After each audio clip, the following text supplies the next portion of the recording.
Bonjour à tous, je suis très heureuse de vous avoir avec nous dans l'émission VIP sur KTO avec aujourd'hui un romancier à succès dont chacun des livres se transforme en best-seller. Il s'agit de Marc Lévy et Marc Lévy sera rejoint dans la deuxième partie de cette émission par un musicien de jazz internationalement reconnu. Il s'agit de Ray Lema.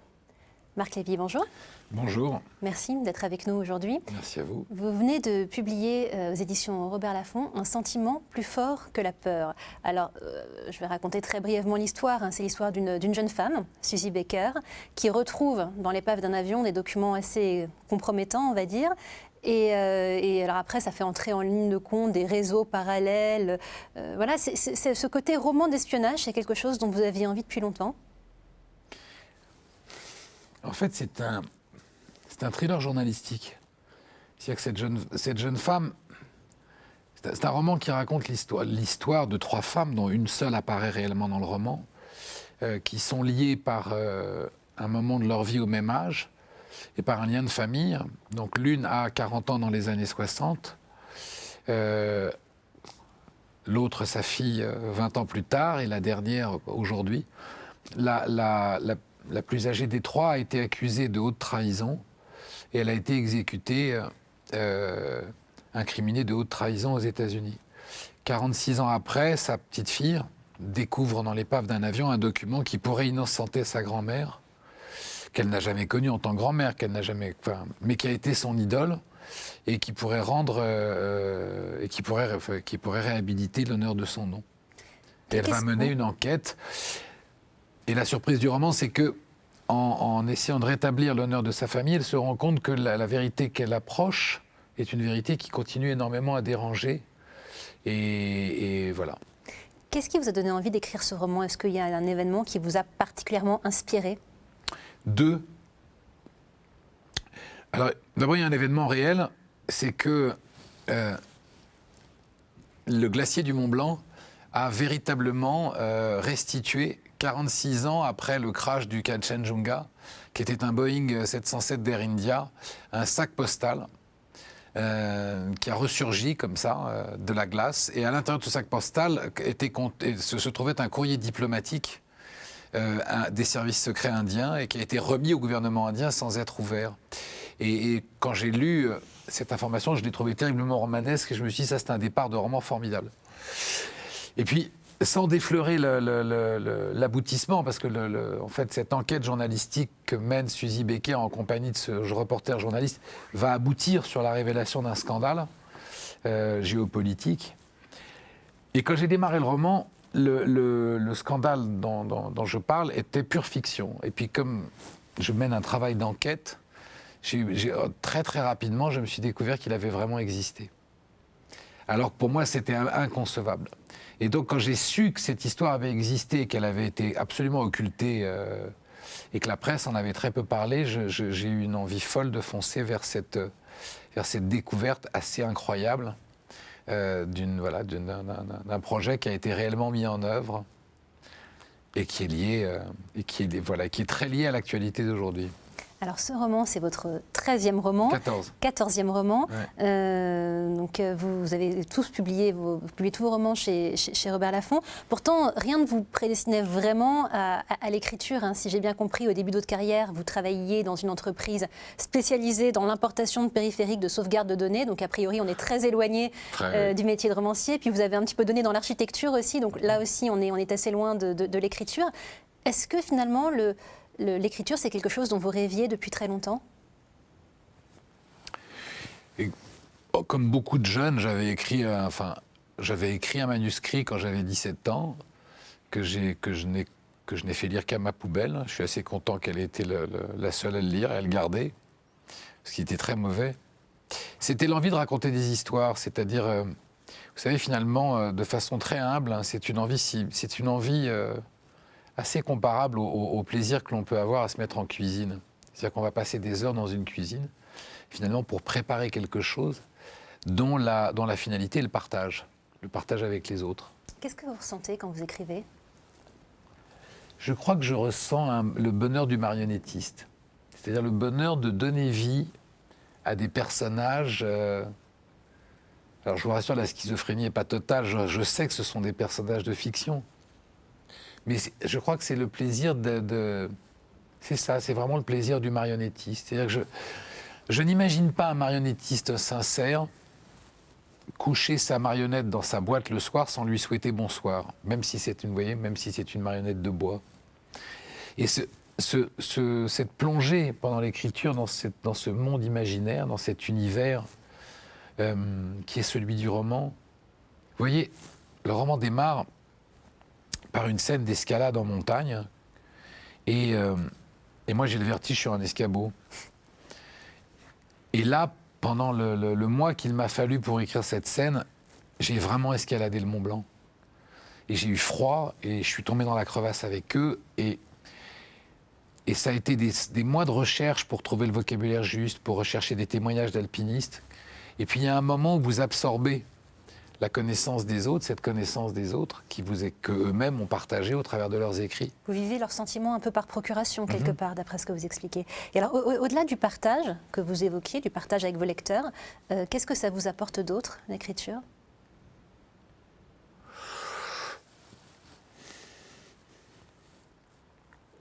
Un sentiment de liberté inouï.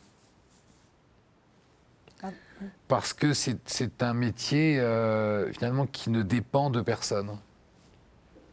Vous n'avez pas de contraintes.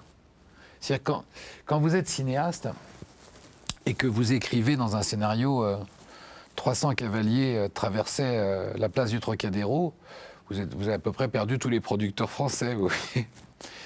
Dans un roman, si vous avez envie d'écrire 300 cavaliers traversaient la place du Trocadéro, vous n'avez ni autorisation préfectorale, ni problème de budget. Le seul problème, c'est un problème de cohérence. Je dis ça de façon humoristique, mais pour dire qu'il y a une liberté dans l'écriture, alors qui d'ailleurs impose une exigence terrible. Mais je crois que c'est ce sentiment de liberté absolue. Alors vous êtes un écrivain à la fois très populaire, mais aussi très controversé. Est-ce que la critique vous touche, vous fait mal, ou est-ce que vous parvenez à être complètement hermétique ? Et je vais être très franc, on me dit plus souvent que je suis controversé, entre guillemets, que ça ne l'est en réalité. Je ne le suis pas plus qu'un autre. Vous voyez ce que je veux dire ? Tout romancier, à partir du moment où on s'expose, qu'on soit cinéaste, qu'on soit romancier, on va essuyer des bonnes et des mauvaises critiques. Alors, au début, il y a eu des critiques très virulentes parce que j'ai été projeté sur les feux de la rampe par l'adaptation de mon premier roman par Spielberg. Donc, le premier roman dont je rappelle le titre, Ici c'était vrai. Il y a eu 5 millions, je rappelle les chiffres, 5 millions d'exemplaires vendus. Le livre a été dans la liste des best-sellers pendant 70 semaines. Justement, comment est-ce que vous avez géré ce succès ? Mais, en fait, je ne l'ai pas géré parce que je ne l'ai pas du tout considéré. C'est-à-dire ? C'est-à-dire que je l'ai pris comme un merveilleux gâteau que la vie m'offrait et sans du tout pour me prendre pour quelqu'un d'autre. Donc, si vous voulez, la première chose, je me souviens, sur ma première télévision, je suis arrivé sur le plateau de Bouillon de Culture et la première chose que j'ai dit à Bernard Pivot, c'est « je ne suis pas écrivain ». Si je travaille énormément, si j'écris 10 romans, peut-être qu'au bout de ce travail, j'aurais mérité d'être écrivain. Aujourd'hui, vous vous considérez comme un écrivain, quand même ? Aujourd'hui, j'ai écrit 14 romans. Voilà, je suis traduit en 45 pays et j'ai vendu à peu près 28 millions d'exemplaires. Donc si je disais aujourd'hui, je ne suis pas un écrivain, ce serait idiot. Mais j'ai énormément travaillé. Alors je dis que je suis écrivain parce que c'est mon métier, je ne le dis pas avec une valeur de titre quelconque. Mais voilà, c'est-à-dire que vous savez, je pense que l'écriture est réellement une liberté extraordinaire. Il y a cette phrase de Sacha Guitry que j'adore, qui disait « cette histoire est vraie puisque je l'ai inventée ». Et ça résume avec beaucoup de poésie toute la puissance de cet imaginaire. Bon. Et le métier d'écrivain, c'est un métier je pense qu'il doit se pratiquer avec énormément d'humilité. Quand on vous écoute, on a le sentiment que vous avez réussi à garder la tête froide face à ce succès. De la même façon que je demandais comment est-ce qu'on gère le succès, comment est-ce qu'on gère la célébrité ? Mais je ne la gère pas du tout, je ne m'en occupe pas du tout. C'est-à-dire que ça veut dire quoi la célébrité? C'est rien. Je veux dire, ça n'existe pas, la célébrité. On est pareil. Quand on va voir le médecin, on est célèbre ou pas, vous voyez ce que je veux dire, on a les mêmes problèmes médicaux. Enfin, on est un être humain. Je trouve. J'ai eu la chance de rencontrer dans ma vie des gens que je n'aurais pas dû rencontrer. Comme qui, par exemple? Comme Spielberg. Mais par exemple, comme Johnny Hallyday. Vous voyez? Et finalement, je me suis aperçu qu'à chaque fois que j'ai rencontré dans ma vie un grand artiste, c'était avant tout un homme parfaitement normal. Est-ce que vous croyez au hasard des rencontres, précisément? Vous savez que le hasard, c'est la forme que prend Dieu pour passer incognito, disait Jean Cocteau. J'y crois, oui. C'est intéressant cette phrase que vous venez de citer. Justement, vous, dans le hasard, il y a une dimension divine? Je m'en étais servi. J'ai écrit un roman qui s'appelle 7 jours pour une éternité, qui est un roman un petit peu culotté, puisque c'est un roman qui racontait l'histoire une histoire où en fait Dieu et Lucifer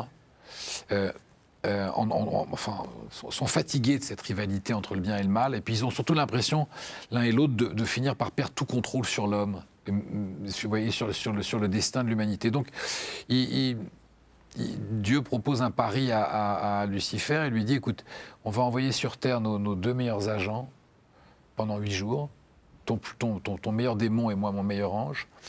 Chacun de son côté essaye de faire le plus de bien, le plus de mal possible. À la fin de la semaine, on compte les points. Celui qui a gagné règne sur l'humanité pendant 1000 ans.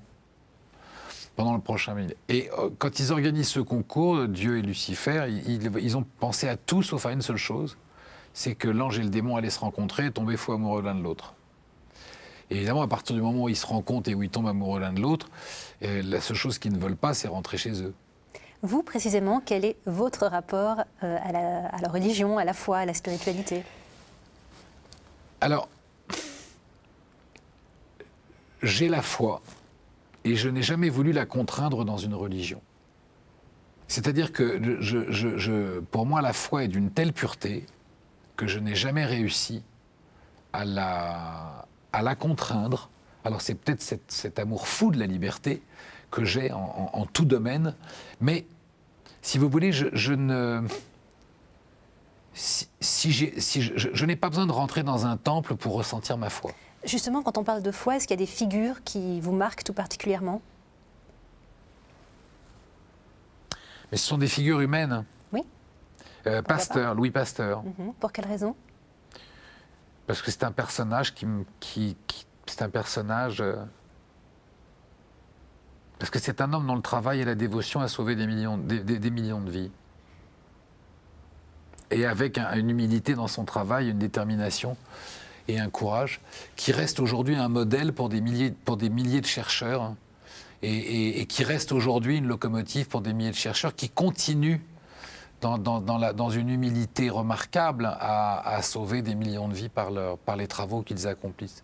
Je regrette aujourd'hui, dans la médiagénie du XXIe siècle, qu'on soit plus célèbre, puisque vous parliez de célébrité, qu'on soit plus célèbre, admiré et adulé en chantant, même avec une très belle voix, qu'en travaillant dans un laboratoire en recherchant un vaccin contre le sida. Quand vous parliez de sauver des millions de vies, j'ai envie de parler de votre engagement humanitaire, puisqu'entre 18 et 24 ans, je crois, vous avez officié au sein de la Croix-Rouge. Ça m'intéressait de comprendre ce qui vous a poussé à vous investir au sein de cette association et aussi les raisons pour lesquelles vous en êtes parti. Il y a une très belle citation d'un poète africain qui s'appelle Nuala Ofaoline et qui dit je crois que c'est Nuala Ofaoline, peut-être que je me trompe, mais qui dit celui qui croit en un Dieu qu'il ne verra jamais et qui refuse de croire en l'homme qu'il côtoie tous les jours est forcément un menteur. Et moi, j'ai eu très jeune foi en l'homme. On parlait de la foi tout à l'heure. Et j'ai ressenti à l'âge de 18 ans, 17 ans, le besoin de me rendre utile. Alors, j'ai pas fait grand-chose, vous savez, moi, à la Croix-Rouge. Vous avez fait quoi exactement? C'était pas grand-chose. J'étais secouriste désincarcérateur. Je travaillais dans une unité de secours urbain d'assistance aux victimes de la route et à la désincarcération routière. Mais je veux dire, bon, mais la Croix-Rouge a fait beaucoup pour moi. 6 ans, c'est à la fois beaucoup et pas beaucoup. Pourquoi est-ce que vous avez choisi de les quitter? Parce que d'abord parce que c'était bénévole et qu'à un moment donné, il fallait quand même que je me nourrisse. Vous voyez? Et puis parce que c'était dur. Et qu'au bout d'un moment, c'est dur. Je crois que la figure de votre grand-père est quelqu'un qui a beaucoup compté pour vous, ou de votre père qui s'était investi dans la Croix-Rouge. C'est votre père ou votre grand-père? Non, mon père, non, pas du tout. Mon père, il a été dans la résistance. D'accord. Non, dans la Croix-Rouge, j'avais personne dans ma famille. Puisque vous parliez de votre père, est-ce que vous avez une éducation religieuse, un minimum, ou pas du tout? Absolument pas. Et quel est votre rapport à vos origines? Est-ce que c'est purement identitaire, du coup? Écoutez, moi, j'ai pas eu d'éducation religieuse, d'abord parce que mon père a été résistant, il a été arrêté, il a été torturé, il a été déporté, il s'est évadé d'un train de déportation. Et il a vécu des choses pendant la guerre qui étaient d'une telle dureté, d'une telle difficulté, qu'il est sorti de la guerre avec... il ne pouvait plus croire en Dieu. Bon. Mais, comme c'est un homme profondément respectueux de tout et de tous, il ne nous a il ne nous a jamais empêché, nous, de croire en Dieu. Voilà. Lui n'a plus trouvé la force, après ce qu'il avait vécu, de croire. C'est quelque chose qui vous semble compréhensible? Oui. Je crois que quand on a confronté... je crois que quand on a été confronté dans sa chair à l'horreur la plus terrible, on est en droit de se... Oui, on peut se dire, est-ce qu'il y a vraiment un Dieu qui est bon? Et pourquoi? Et on peut ne pas trouver de réponse. Voilà, oui, je le comprends. Je le comprends. Mais à côté de ça, j'avais une mère qui est croyante, mais qui s'est convertie au catholicisme. Qui était d'origine juive et qui s'est convertie au catholicisme. Absolument, parce que sa sœur cadette, à 17 ans, a été atteinte d'une poliomyélite. Elle a été soignée par des sœurs dans un hôpital à Nice, qui était le seul hôpital où il y avait un poumon d'acier, qui était l'hôpital Lanval. Et elle est morte à 18 ans. Et dans les derniers jours de sa vie, elle a demandé à ma mère, elle lui a dit, ces sœurs ont été tellement bonnes pour moi que la seule chose que je te demande sur mon lit de mort, c'est de te convertir. Et maman est devenue catholique, et croyante et pratiquante. Ce qui était d'ailleurs, je trouve, culturellement très intéressant pour nous, parce que c'était un champ de tolérance merveilleux. C'est-à-dire qu'on avait un père, je m'appelle Lévi, je suis juif au sens religieux du terme, puisque ma mère était juive, mais elle s'est convertie au catholicisme. Et j'aime beaucoup ça parce que je trouve que s'il y a quelque chose de beau dans la religion, c'est sa fraternité dans sa globalité, et surtout pas son communautarisme avec cette tendance de se replier. La religion est plurielle, mais la foi est unique. Justement, sur ces questions, quel est votre sentiment aujourd'hui sur les questions de dialogue interreligieux? Je pense que alors, écoutez, je ne suis pas spécialiste en la matière. Je vous dirais juste que je crois que les religions qui resteront repliées sur elles-mêmes seront, dans quelques décennies ou siècles, comme les langues qui se sont repliées sur elles-mêmes et qui sont devenues des langues mortes. Elles seront des religions mortes. Alors, je voulais revenir à la question de l'engagement humanitaire. J'ai été un petit peu regarder votre compte Twitter. Je dois avouer qu'il y a un peu d'autopromo, mais c'est normal, ça fait partie du jeu. Et puis, il y a aussi un appel à participer à des événements, notamment l'événement SOS Village d'Enfants. Oui. C'est une association dans laquelle vous vous êtes investi ou dont le combat vous a particulièrement touché? Oui, non, mais il y en a plein. En fait, il y a Action contre la faim, surtout, depuis des années. Vous vous êtes engagé à leur côté, Action contre la faim? Oui, j'ai même été à un moment donné au conseil d'administration d'Action contre la faim. Et puis, oui, Action contre la faim que je soutiens depuis très très longtemps. Et puis voilà, il y a une vingtaine d'associations que je soutiens et auxquelles je donne du temps et le plus de choses possible. Mais d'abord, j'aime pas beaucoup en parler parce que j'aime parler des associations, mais pas de ce que moi je peux y faire parce qu'il faut être très vigilant quand on aide des associations, à ce que ça soit vous qui les aidiez et pas le contraire, si vous voyez ce que je veux dire. Justement, est-ce que vous pensez, indépendamment de votre propre exemple à vous, que c'est le devoir, quelque part, des personnes un peu connues de s'engager, que quelque part, ça peut apporter à des associations humanitaires, quand on est connu, de les accompagner? Bien sûr, évidemment. Il y a beaucoup de gens qui le font, d'ailleurs. Il y a beaucoup de gens. Je pense que vous me parliez tout à l'heure de la notoriété. La notoriété, personnellement, ne sert strictement à rien. Ça peut faire. Le seul intérêt, à la rigueur, d'être un peu connu, c'est de mettre cette connaissance au bénéfice d'associations et d'attirer une attention autour de ces associations. Il y a des personnalités, justement, dont l'engagement vous touche, parce que, justement, elles arrivent à rester elles-mêmes et sans forcément s'en servir comme quelque chose d'autopromo, tout en mettant leur notoriété au service d'une cause. On parlait tout à l'heure de Johnny Hallyday, mais Laetitia Hallyday, oui. Par exemple, j'ai été très sensible à tout ce qu'elle a pu faire. Tacha de Vasconderos, je crois que c'est son nom, j'espère ne pas l'écorcher, qui a été ambassadrice, je crois, de l'UNICEF pendant très longtemps. Et puis, ils sont très nombreux.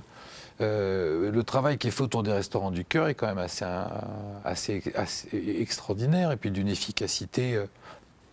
Alors je sais qu'il y a toujours des petites histoires de machin, parce que la presse aime bien se nourrir mieux se nourrir des mauvaises intentions que des bonnes, mais quand même dans la globalité, le travail de la troupe des Restaurants du Cœur, c'est quand même un truc assez extraordinaire. Donc, mais justement, est-ce que quand on appartient à ce monde quand même d'une élite, on ne va pas appeler les choses autrement, une élite intellectuelle ou people, est-ce que c'est difficile de rester soi-même et de garder son authenticité? Je ne peux pas vous dire parce que je n'appartiens pas du tout à une élite people. Vous n'avez pas le sentiment d'appartenir à une élite people? Mais du tout. Et puis j'ai fait un choix de vie qui est de vivre de façon très discrète, très loin de tout ça. D'abord, je ne suis pas chanteur de rock. Il faut relativiser les choses. Ensuite, je vis dans un petit village aux États-Unis. Dans un petit village à l'intérieur de New York, mais qui est quand même un petit village. Pourquoi est-ce que vous avez choisi d'aller aux États-Unis, d'ailleurs? Je n'ai pas choisi d'aller aux États-Unis. J'ai choisi d'aller à New York. Parce que j'ai toujours... C'est les États-Unis. Non, c'est très différent. C'est vraiment très différent. Ça n'est pas un jeu de mots que de le dire. New York est vraiment une ville très à part. Comment vous dire? C'est comme si vous y allez... c'est très à part. Pourquoi New York? Parce que j'ai toujours été attiré... Ce qui m'attire le plus au monde, c'est la diversité du monde. Vous me parliez tout à l'heure du lien interreligion. Il y a une chose que je n'ai jamais... il y a un illogisme qui devrait être pointé du doigt dans tous les discours extrémistes religieux.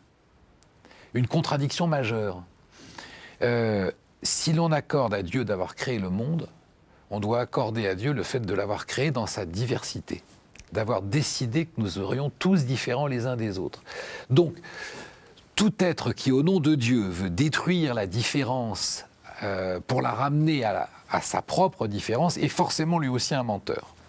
Et moi, j'ai été de par la culture que mes parents m'ont transmise, et de par le passé familial, j'ai toujours été attiré par la diversité du monde, par la diversité des peuples, par la diversité culturelle. Je pense que la vie, j'aime la vie, et je crois que le gardien de la beauté de la vie, c'est de la vivre en restant justement humble, mais pas au sens bateau du terme. Je parle humble, c'est-à-dire de se méfier Par exemple, ce dont j'ai le plus peur, c'est des certitudes. Vous voyez, les gens qui ont des certitudes me terrorisent. Les gens qui commencent une phrase par vous dire, comme je le dis toujours, Et j'ai toujours envie de leur dire, et comme tu le dis jamais, ça donnerait quoi? Question intéressante aussi. Je vous propose, puisque vous parlez de diversité culturelle, de diversité tout court, de diversité internationale, qu'on accueille à présent, ça nous offre une transition toute trouvée, que l'on accueille à présent Relema, qui est un musicien de jazz internationalement reconnu, qui a pas mal voyagé dans le monde entier, et qui va nous rejoindre en musique sur ce plateau. Bonjour. Bonjour. Enchanté. Bonjour Relema. Enchanté. Moi aussi. Relema, est-ce que vous avez envie de réagir aux propos que vous venez d'entendre suite à la première partie de cette émission? En fait, j'ai été vraiment ravi, parce que parce que il y a beaucoup de points communs que je partage avec ce monsieur que je ne connaissais pas vraiment. Je connaissais le nom. Et la première chose sur laquelle j'ai envie de réagir, c'est quand il a dit qu'il est croyant, mais qu'il n'a jamais mis sa foi au service d'une religion en particulier. Je n'ai jamais voulu la contraindre dans les règles d'une religion. J'ai bien aimé parce qu'il s'exprime très bien, c'est un bon écrivain. Vraiment, on sent qu'il a la maîtrise de la langue. C'est vrai que je sens exactement pareil. Je suis un grand croyant, mais je trouve qu'on devrait laisser à la foi une certaine liberté, parce que si on croit à cet être, comment on peut contraindre ça dans une structure humaine qui souvent est, entre guillemets, contraignante, quoi. On va reparler un petit peu de votre rapport à la foi. C'est amusant parce que quand on a demandé à Marc Lévy quel était l'art qui le séduisait le plus, il a cité entre autres la musique. Et alors ça tombe bien parce que vous jouez divinement bien du piano. J'ai eu l'occasion de vous entendre très récemment à Paris au New Morning. Voilà, vous êtes un très très très bon pianiste. Je vous propose, avant qu'on parle de vous et de votre parcours, que l'on écoute un court extrait d'une de vos interventions. C'était au festival Africolors, je crois, fin 2012. On va écouter cet extrait vidéo. Oui, tukutondila, monsaka yiwa sola, mololendo, tata fela watulombela, dingako, yengo mazako, zatwa disabantu, mombanzulu za tombokolo.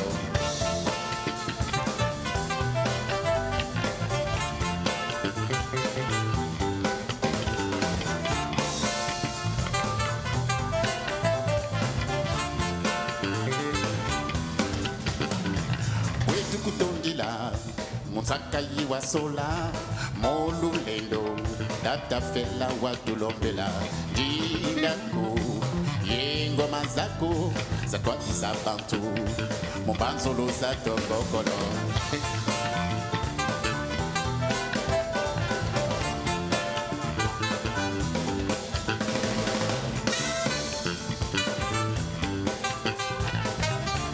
I'm no gentleman at all.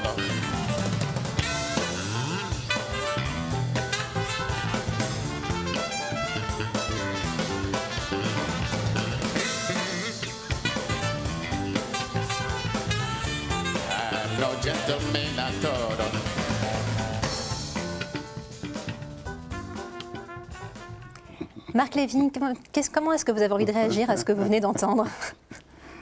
C'est un bonheur d'entendre et de voir ça. Moi, je suis passionné de jazz, alors c'est... Quels sont les musiciens de jazz qui vous touchent le plus?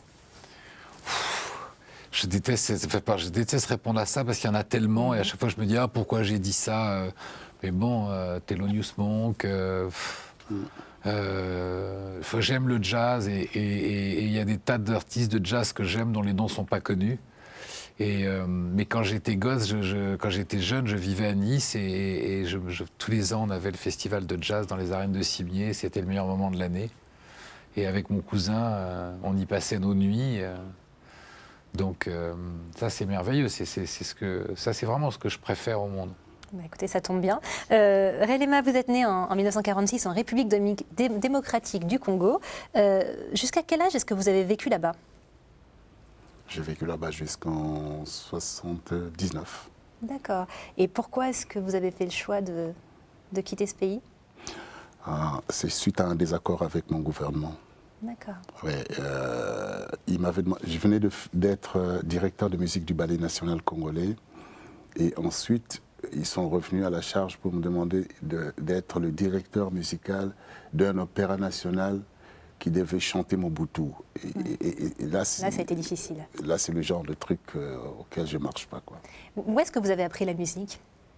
Au petit séminaire. D'accord. Oui, je voulais devenir prêtre. Alors effectivement, vous avez un autre point commun avec Marc Eddy, il y en a plusieurs, hein, on va y revenir, mais vous avez un autre point commun, c'est que vous avez un parcours assez atypique l'un et l'autre et que finalement, rien ne vous prédestinait vraiment au métier que vous avez fait l'un et l'autre, puisqu'effectivement, Ray Lema a commencé sa carrière un peu comme musicien, mais surtout il a été au petit séminaire pour devenir prêtre. Pourquoi est-ce que vous avez fait le choix, là aussi, de quitter le petit séminaire et de ne pas poursuivre dans cette voie?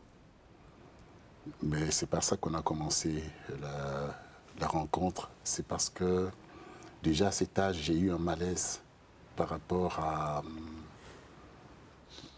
la religion. Il y a des questions que je posais aux prêtres et les réponses étaient tout le temps pas satisfaisantes pour moi en tout cas, par rapport à... parce qu'il y a quand même 3 attributs de Dieu dans la Bible. Il est omniscient, omniprésent et omnipuissant.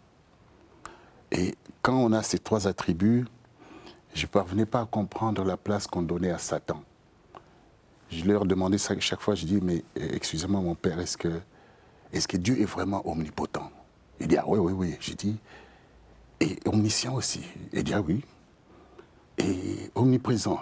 Je disais, oui. Et je disais, et malgré ça, il a inventé un mec qui est là seulement pour lui pourrir la vie. Parce que moi, je ne le ferais pas. Avec ma petite dimension en moi, alors, imaginez un créateur qui fait une gaffe pareille, c'est quand même le ramener à quelque chose que je trouve... on l'enlève. Il faut enlever le terme créateur à ce moment-là. Est-ce que c'est vraiment une gaffe ou est-ce que c'est une façon de donner de la liberté aux hommes, finalement? Non, non, non. Ce n'est pas la liberté aux hommes. Avec la technologie moderne, aujourd'hui, vous savez qu'on sait, par exemple, rien que dans notre système solaire, il y a à peu près 13 milliards de corps célestes en train de se balader, qui ne nous heurtent pas depuis je ne sais pas combien de temps. Et je me dis, vraiment, étant artiste, il parlait d'humilité, moi je me sens humble parce que je croise chaque fois des monstres qui sont waouh. Et je me dis, donc... c'est pas possible. Alors, vous me disiez que ça vous a quand même apporté un certain nombre de choses et qu'en tout cas, ça vous a au moins permis de prendre conscience de vos talents de musicien. Est-ce que justement, vous avez le sentiment que ce talent que vous avez, puisque vous avez un vrai talent, c'est incontestable, il y a dans ce talent une dimension un peu divine? Je pense toujours. On est une parcelle du divin. C'est ce que je sens. Comme je n'ai pas un temple où je dois aller me sentir plus près de lui, mais je suis tout le temps en lui, quoi. Là, tel que vous êtes là, vous êtes le divin pour moi. Mais, oui, je voudrais intervenir sur ce que vous dites. Il y a un grand astrophysicien qui s'appelle André Méric qui a dit « Nous sommes tous des poussières d'étoiles ». Exact. Et mon père, dont je vous parlais tout à l'heure, qui a été dans la Résistance, un jour m'a dit une phrase qui a bouleversé ma vie. Je lui demandais ce qu'il avait ressenti à la fin de la guerre, quand ils avaient fini par gagner cette guerre, qui était perdue d'avance. Et il m'a répondu, mais tu sais, on ne l'a pas gagnée quand la guerre a été terminée, on l'a gagnée beaucoup plus longtemps après. Alors je lui ai dit, ah bon, mais comment? Il m'a dit, tu vois, la vraie victoire... c'est d'avoir été capable de se marier, d'aimer, d'avoir des enfants et d'être restés qui nous étions avec tout ce qu'on nous avait fait endurer. Et j'ai compris dans ces mots ce qui a été pour moi le guide de ma foi à moi, c'est que nous sommes chacun, enfin c'est ma perception, je ne l'impose à personne, mais nous sommes chacun seul et uniquement seul responsable de la parcelle d'humanité qui nous a été confiée. Et je crois qu'aucun autre ne peut nous dicter, nous dicter la façon dont nous allons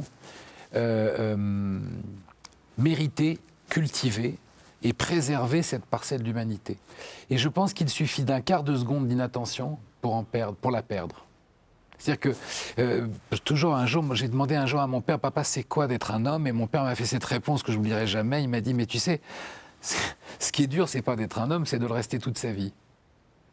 Et ça résumait ça. C'est-à-dire le fait qu'on est les gardiens de sa parcelle d'humanité. Je crois que la foi, c'est ça.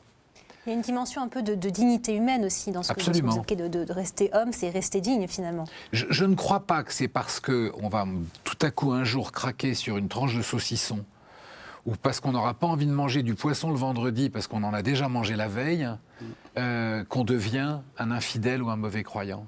Je pense que quand l'homme, dans ses réglementations, vous voyez ce que je veux dire, ramène la religion à des choses aussi basses, il n'élève pas la foi. Voilà, la foi pour moi est beaucoup plus grande et beaucoup plus magnifique que ça. Et je pense que comme vous le disiez, à juste titre, quand on regarde le nombre de milliards de planètes qui existent, je pense que lorsque Dieu doit organiser le monde avec tous ces désordres, je pense qu'il n'en a pas grand-chose à faire de ce qu'on mange, Merci, de ce qu'on mange, de ce qu'on boit. C'est exactement là où je voulais en venir. Parce que quand je regarde toute cette réalité, moi, c'est ça le sentiment que je me dis.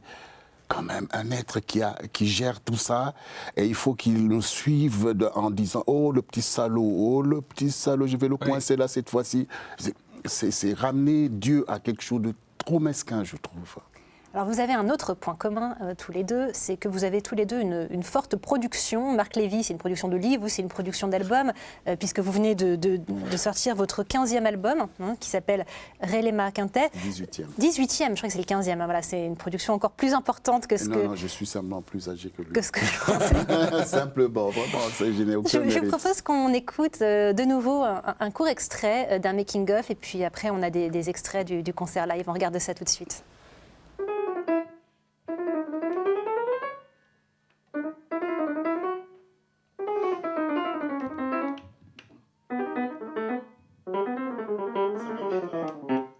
Ok les gars.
Alors, Relema, est-ce que vous pouvez nous commenter un peu ces images? C'était où? C'était quand? De quoi est-ce qu'il s'agit? Racontez-nous. Les premières images, c'était à Issy-les-Moulineaux, pas loin, à 200 mètres d'ici. C'était le studio où j'ai fait l'album. Où est-ce que vous trouvez votre inspiration quand vous faites des albums? Parce que ce sont vos propres compositions. De la même façon que je posais la question tout à l'heure à Marc Lévy, qui me disait que ça arrive qu'il trouve l'inspiration dans des faits divers, quand il lit la presse ou autre. Vous, quand vous écrivez, quand vous composez, d'où vous vient votre inspiration? Je ne sais pas s'il y a un artiste qui peut vraiment répondre à cette question. L'inspiration, elle est autour de nous, à tout moment. Je pense que celui qu'on appelle inspiré, c'est simplement quelqu'un qui s'est rattaché des petits bouts, qu'il prend partout et qui les met ensemble d'une certaine manière. Mais on ne réinvente pas le monde. Hein. Le monde est déjà inventé. Votre carrière, elle a véritablement commencé à débuter à l'international du moins, à partir de 1979, où vous avez été invité d'abord aux États-Unis par la Fondation Rockefeller, puis vous avez vraiment sillonné la planète, de la même façon que Marc Lévy est publié dans plusieurs langues, dans plusieurs pays. Vous aussi, vous êtes un artiste internationalement connu et reconnu. Comment est-ce que vous y avez cru au départ, à ce succès ? Je ne sais pas s'il faut appeler ça succès. Et c'est là aussi que je voulais rebondir sur quelque chose qu'il a dit qui m'a beaucoup interpellé. Il a dit, aujourd'hui, il est choqué par le fait qu'on devienne célèbre parce qu'on chante quelque chose de joli, plus qu'un grand physicien. Un grand chercheur qui donne un truc immense à l'humanité. On préférera encenser le petit chanteur plutôt que ce bonhomme-là. C'est quelque chose qui vous choque également. Ça me choque profondément. Je trouve que là, il y a des inversions de valeurs qu'on est en train de réaliser qui est une forme de nous tirer une balle dans le pied. Alors, je peux vous raconter une petite anecdote. On a 2 minutes ou on est pressé? Bien sûr. Il y a 3-4 ans, je vais avec une équipe de France 2, on parlait de l'engagement humanitaire, et je vais avec une équipe de France 2 pour leur faire visiter les locaux de l'Institut Pasteur. J'avais le droit, dans le cadre d'une émission, de présenter. Et on marche dans l'allée, puis il y a une dame qui avance vers nous, et puis il y a le monsieur de l'Institut Pasteur, Sylvain Coudon, qui nous accompagne, et puis ils se croisent, elle lui dit « Ah, bonjour Sylvain », il la salue « Bonjour, comment vas-tu ?» Elle me dit « Bonjour monsieur », je dis « Bonjour madame », et puis elle dit « Bon, ben je vous laisse », et puis elle s'en va comme ça. Et puis Sylvain Coudon de l'Institut Pasteur, il me dit « Vous savez qui c'est cette dame ?» Je lui dis « Non, je ne sais pas ». Il me dit bah, « C'est la femme qui a découvert le virus du sida ». Et là, d'abord, moi j'ai eu la gorge qui s'est nouée, tout comme ça. Je me suis retourné, j'ai vu cette femme qui partait comme ça, et j'ai dit au caméraman de France 2, j'ai dit mais c'est pas moi qu'il faut filmer, c'est cette dame. Vous vous rendez compte de ce qu'elle a fait? Exact. Et moi, ce que j'ai fait, ça n'a aucune importance. Elle a découvert le virus du sida.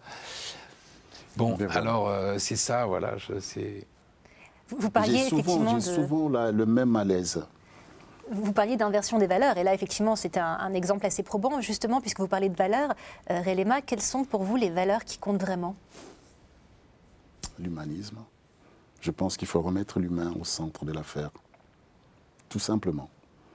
Comment? Vous avez des pistes? Oh mon Dieu, je suis pas si orgueilleux. Je pense que il y a des pistes que je peux proposer, mais c'est nous tous. C'est là que moi je parle souvent de casting. Mon métier dépend beaucoup d'un casting. Donc je pense qu'il faut interconnecter les humains selon les vrais buts de l'humanité. Parce qu'il y a des vrais buts de l'humanité, si l'humanité voulait s'asseoir un tout petit peu pour parler de l'humanité. Et c'est quoi les vrais buts, selon vous?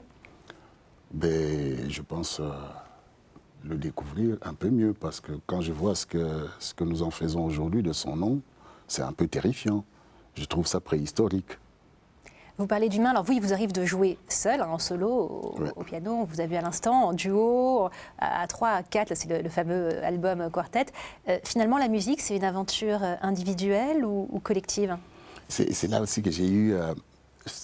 son dernier roman, c'est quoi encore? Un sentiment... Plus fort que la peur. Plus fort que la peur. Mais imaginez-vous que quand on joue en piano solo, parce que je tourne beaucoup en piano solo, dans cette forme de musique qui est le jazz, vous ne savez jamais ce que vous allez donner. Vous avez des thèmes, mais le thème, c'est court. Et tout le reste, c'est le moment présent. Donc, vous faites des erreurs qui doivent devenir la vraie chose. Il faut croire en ces erreurs, parce qu'il ne faut pas que quand on fait une erreur, on sursaute, parce qu'à ce moment-là, ça devient une erreur. Mais quand vous ne sursautez pas, et que parfois vous insistez même sur l'erreur, brusquement, le journaliste, vous lisez après qu'il a été génial, ce monsieur. Et ça part vraiment d'un sentiment plus fort que la peur, parce que avant d'entrer sur scène, on est toujours un peu pétrifié. Et puis au moment où on s'assied sur le piano, il y a une sorte de calme qui descend et qui est ce sentiment magnifique. Alors, puisque vous parlez de scène, ce sera ma dernière question avant qu'on passe au questionnaire inattendu. Puisque vous parlez de scène, outre vos albums, outre vos concerts, vous avez aussi signé beaucoup de musique pour le théâtre et pour le cinéma. Vous avez reçu un Django d'or pour l'ensemble de votre carrière. Est-ce que vous croyez à la chance ? À la chance. La chance qui peut comprendre aussi le hasard des rencontres. On parlait de hasard tout à l'heure avec Marc Lévy. Oh mon Dieu, c'est la chance. Je ne crois pas vraiment. Le mot chance me dérange un peu. Je crois que on est finalement, on construit sa vie. On construit sa vie. Alors on va passer à présent au questionnaire inattendu. Je vous explique le principe. Je vous pose des questions et dans l'ordre que vous souhaitez, vous pouvez y répondre. Ce sera tout de suite après le jingle.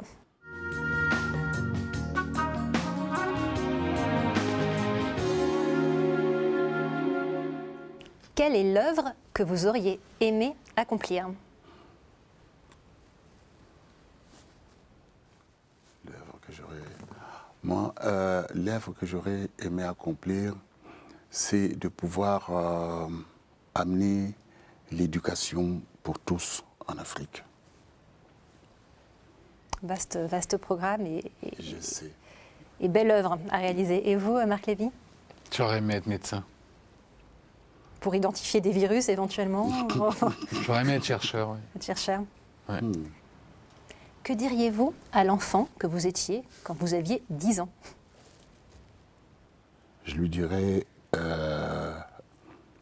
reste homme toute ta vie. Comme il disait tout à l'heure, il faut rester. Ce que vous appelez rester homme, c'est ne jamais s'abaisser, c'est ça que vous entendez C'est-à-dire, par on est né rester homme, mais il a dit, son père lui disait, c'est pas évident de rester homme, hein, humain, toute sa vie. Donc, je lui dirais, reste homme toute ta vie. Moi, si je rencontrais l'enfant que j'étais à 10 ans, je lui dirais, je t'en supplie, ne me quitte jamais. Qu'est-ce que la vie vous a appris que vous aimeriez transmettre ? Ça m'a appris en tant qu'artiste, comme je produis d'autres artistes. Vous produisez beaucoup d'artistes africains notamment. Oui, je produis d'autres artistes et souvent ils me demandent mais qu'est-ce qu'on doit faire pour aller plus loin. Je leur dis, il faut toujours apprendre à admirer sincèrement l'autre. Si vous parvenez à admirer l'autre, eh bien vous continuez d'avancer. Le jour où vous arrêtez d'admirer l'autre, vous êtes cuit. Et vous, Marc Lévy ? Quel est un cadeau inouï. Et qu'il faut la vivre avec, et que c'est un tel cadeau qu'il ne faut jamais perdre le sens de l'émerveillement, dans toutes circonstances. Sens de l'émerveillement qu'on a trop tendance à perdre, selon vous ? Je ne porte pas de jugement. Je sais que, comme tout le monde, moi j'ai eu des périodes de vache maigre, des périodes de coups durs, des périodes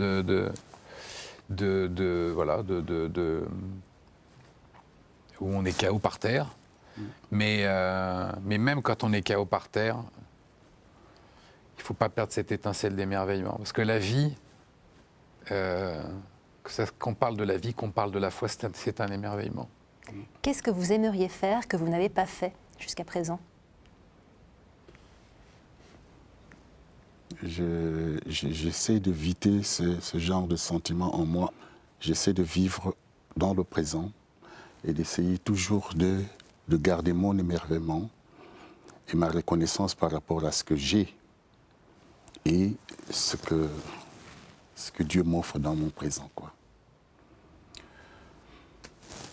Comme vous, avec peut-être 2-3 recettes de cuisine que j'aimerais bien réussir à faire, et je ne les ai pas encore... vous voyez, je sens que l'idée est là, mais c'est pas encore ça. Alors, puisque vous parlez de recettes de cuisine, quelle est l'odeur de votre enfance ? C'est pas forcément une odeur culinaire, hein, mais... Ce sont 2 parfums de femmes. Le parfum de ma mère et le parfum de ma grand-mère. Et vous, Réléma ? Alors, à ce moment-là, c'est vrai que je suis né dans une famille de 8 enfants. Et mon père est parti quand j'avais 5 ans, moi. Donc, c'est ma mère qui m'a élevé. Et je suis resté accroché aux jupes, littéralement, de cette femme, au point que je connaissais son odeur par cœur. Vous êtes retourné, vous, en République démocratique du Congo, après 32 ans d'absence, hein, il n'y a pas si longtemps. Qu'est-ce que vous avez ressenti quand vous y êtes retourné? Beaucoup de tristesse. Pourquoi? Parce que le pays a beaucoup décliné. En tout cas, la ville, ma ville, la capitale, Kinshasa, ça a beaucoup décliné. Bon, écoutez, j'espère que, au fil des années, elle parviendra à reprendre le dessus et que peut-être un jour vous retrouverez le Kinshasa de votre enfance. Non, vous savez, je ne me sens pas ni bas ni haut, hein, parce que moi je crois à la loi du pendule. C'est-à-dire? C'est-à-dire, dans sa loi à lui, quand vous voulez envoyer le pendule à gauche, il faut le tirer à droite. Donc, tout va bien, quoi. Bon, écoutez, concluons sur ce constat optimiste de tout va bien. Merci beaucoup en tout cas à tous les deux d'avoir participé à cette émission. Merci à vous. Je rappelle votre actualité. Marc Lévy, vous venez de publier aux éditions Robert Laffont, une maison d'édition à laquelle vous êtes très fidèle. Un sentiment plus fort que la peur. Je vois ça. Ray Lema, quant à vous, vous venez de publier l'album Ray Lema Quintet. Et puis vous allez entamer toute une série de concerts le 7 mars à Roubaix, le 13 avril à Trélazé, le 4 août à Brest et les 23 et 24 août au Festival de Jazz de Johannesburg. En tout cas, merci beaucoup à tous les deux d'avoir été sur ce plateau. Et je vous retrouve la semaine prochaine. Merci, bonne fin de journée. Au revoir.